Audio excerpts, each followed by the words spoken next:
दोस्तों मिथुन राशि के धन स्थान पर अभी बृहस्पति है। बृहस्पति यहाँ पर बहुत अपनी उच्च राशि में बैठा हुआ है, ताकतवर है। ये सभी देख रहे हैं, पर एक चीज की ओर आपका ध्यान नहीं जा रहा, जो मैं आपको बताना चाहता हूं कि आप बृहस्पति आपकी कुंडली में अच्छी स्थिति में है। दोस्तों यहां पर देखना चाहिए कि ये बृहस्पति शादी के द्वारा या साथी के द्वारा आपके धन को प्रभावित कर रहे हैं। दोस्तों आपके मैरिड या यानी कि शादी के द्वारा, कोई रिलेशनशिप के द्वारा, कोई दोस्त के द्वारा, यानी कि इस समय बिजनेस पार्टनर या लाइफ पार्टनर शादी आपके धन को प्रभावित कर रही है। अब कुंडली में कैसा योग है उस आधार पर इसको देखना चाहिए। मैं एक बात बता दूं कि बृहस्पति मिथुन राशि के लिए इतने अच्छे नहीं होते हैं। ये मिथुन राशि के प्रति सौतेला व्यवहार करते हैं, क्योंकि मिथुन राशि के प्रति बुध यानी बुध मिथुन राशि के स्वामी होते हैं ना, तो बृहस्पति का रवैया मिथुन राशि के लिए इतना हितकारक नहीं होता। दोस्तों अगर किसी मिथुन राशि वाले जातक का धन बिल्कुल यानी कि बंद हो गया है आना, या मान लीजिए धन के मामले में कुछ नेगेटिव चीज हुई है, तो इसमें यह जरूर देखना चाहिए कि कोई यानी कि एक प्रकार से कोई ऐसी चीज तो नहीं हो गई जिसके कारण धन के मामले में दिक्कत आई हो, यानी कि कोई निर्माण हो गया हो। दोस्तों कभी कभी निर्माण भी हो जाता है किसी प्रकार का, हम कुछ यानी कि बना देते हैं, तो बनाने की वजह से वास्तु बिगड़ जाता है। मैं ये नहीं कह रहा कि मिथुन राशि के ऐसा योग है, पर यहां पर क्या है कि कुछ इस प्रकार की एक्टिविटी हो सकती है जो भाग्य से जुड़ी हुई चीज में हेरफेर होता है, तो वो आपको प्रभावित कर सकता है। तो दोस्तों वीडियो में आगे बढ़ने से पूर्व आप सबको जय श्री कृष्णा, जय लड्डू गोपाल जी की। मेरा नाम पंडित विनायक शर्मा है। आज मैं आपको मिथुन राशि के वर्तमान ग्रहों के बारे में बताऊंगा। मैं आपके लिए एक महत्वपूर्ण वीडियो लाया हूं जो आपकी हेल्प कर सकता है, जो आपकी सहायता कर सकता है, आपकी बाधाओं को कम कर सकता है। तो दोस्तों मिथुन राशि के लिए मैं यही कहूंगा कि एक भाग्य का विस्तार, यानी कि देवता और देवताओं की एक चीज होती है जो हमारी जिंदगी में जुड़ी हुई होती है। दोस्तों कोई भी व्यक्ति ये मान ले कि वो जन्म उसके हाथ में नहीं और मरण भी उसके हाथ में नहीं, ये ध्यान रखना चाहिए। भाग्य यानी कि एक प्रकार से किसी के हाथ में नहीं होता। तो भाग्य का जो विस्तार होता है वो अभी मिथुन राशि के हो रहा है। भाग्य के मामले में अलग ढंग का विस्तार, तो भाग्य का विस्तार होता है ना, तो भाग्य बाधा भी डाल देता है। तो दोस्तों कभी कभी हमारे द्वारा कोई निर्माण हो जाता है या इस प्रकार की चीज हो जाती है, निर्माण वाली चीज, तो कभी कभी वो हमारे लिए थोड़ा सा बाधा डालती है। तो यहां पर यह देखना चाहिए कि आप शनिवार के दिन कड़वे तेल का दिया जलाओ, आपके लिए अच्छा रहेगा। भगवान बजरंगबली की पूजा करो। आपको अपने भाग्य की वृद्धि, यानी कि कोई देव है या एक प्रकार से हम कहते हैं कि भाग्य का अधिष्ठाता ग्रह, वो यानी कि वृद्धि कर रहे हैं, तो वो वृद्धि होती है यहाँ पर। तो उसके लिए मैं ये कहूंगा कि भगवान बजरंगबली की पूजा करो, तो आपके करियर के अंदर मौके मिलेंगे, आपको करियर के अंदर मौके मिल जाएंगे। तो दोस्तों ऐसा थोड़ा योग मिथुन राशि के लिए भी बना है, पर ये नेगेटिव नहीं है, इसको ये देखना चाहिए। ये कुंडली पर आधारित रहता है। जिन लोगों के धन बिल्कुल यानी कि रुक गया है, मान लीजिए कुछ मिथुन राशि वाले जातकों को, उनको भगवान बजरंगबली के मंदिर में जाकर पूजा करनी चाहिए, सेवा करनी चाहिए। ये जो यानी कि देव वृद्धि का योग बना, यानी कि अचानक, यानी कि हम कहते हैं कि भाग्य का हिस्सा बढ़ रहा है, तो वो क्या है कि हमारे लिए कुछ रुकावट पैदा नहीं करे।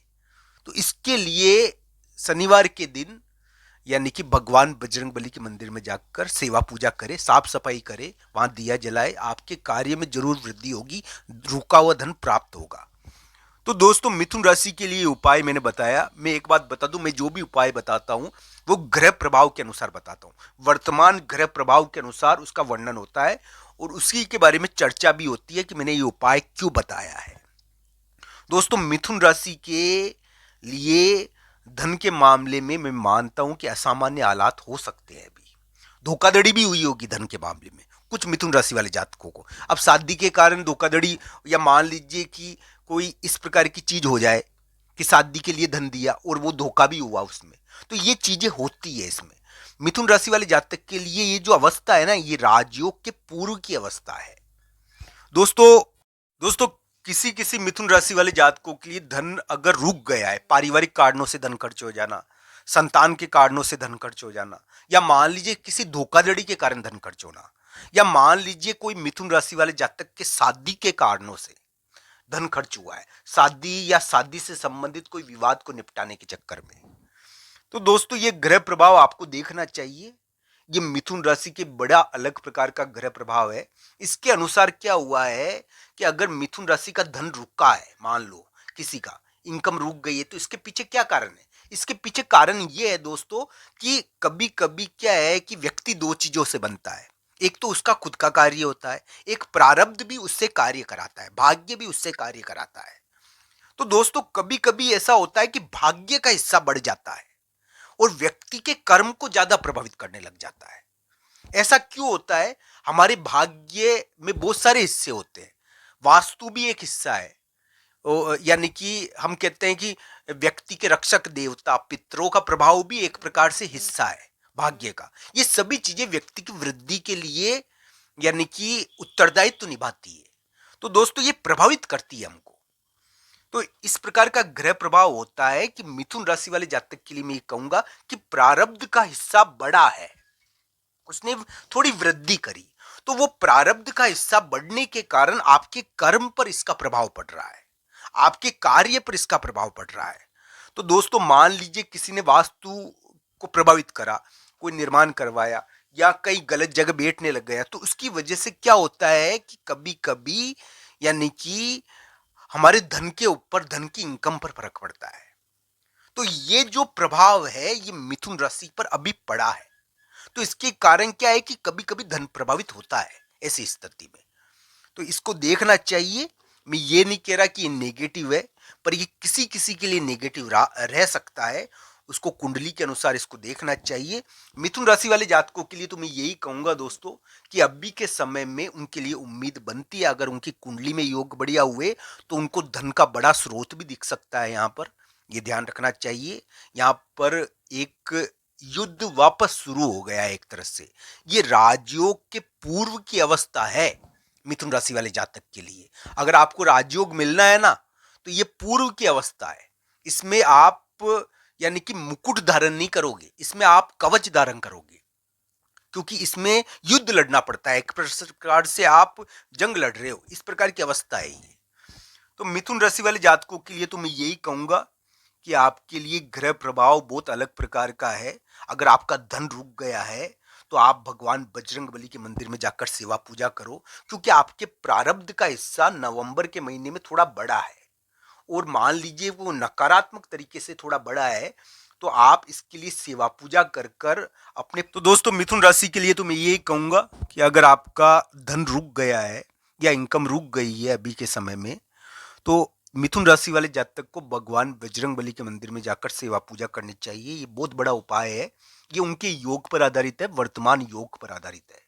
तो दोस्तों उनको ये करना चाहिए, ताकि इससे क्या होता है कि जो प्रारब्ध का हिस्सा अभी बड़ा है थोड़ा सा, जिसके कारण आपका धन प्रभावित हो रहा है, आपको यानी कि आपके लिए पॉजिटिवली हो जाए, थोड़ा थोड़ा पॉजिटिव हो जाए, सकारात्मक हो जाए। अभी प्रारब्ध का हिस्सा मिथुन राशि के लिए थोड़ा सा वृद्धि करी है उसने, तो वो आपके कर्म को प्रभावित कर रहा है, तो वो आपके धन को भी प्रभावित कर रहा है। ये सभी चीजें देखनी चाहिए। दोस्तों मिथुन राशि वाले जातक अभी विवाद युक्त है, कवच धारण करे हुए हैं, एक संघर्ष की अवस्था में है, फिर भी उनके लिए करियर के मामले में उम्मीदें बनती है। दोस्तों अगर आप भगवान बजरंगबली के मंदिर में जाकर सेवा कर्म कर रहे हो, सेवा और पूजा कर रहे हो, तो आपके लिए ग्रह प्रभाव पॉजिटिव रहेगा। ये ध्यान रखना चाहिए कि वर्तमान कार्यों का भी बहुत महत्व है।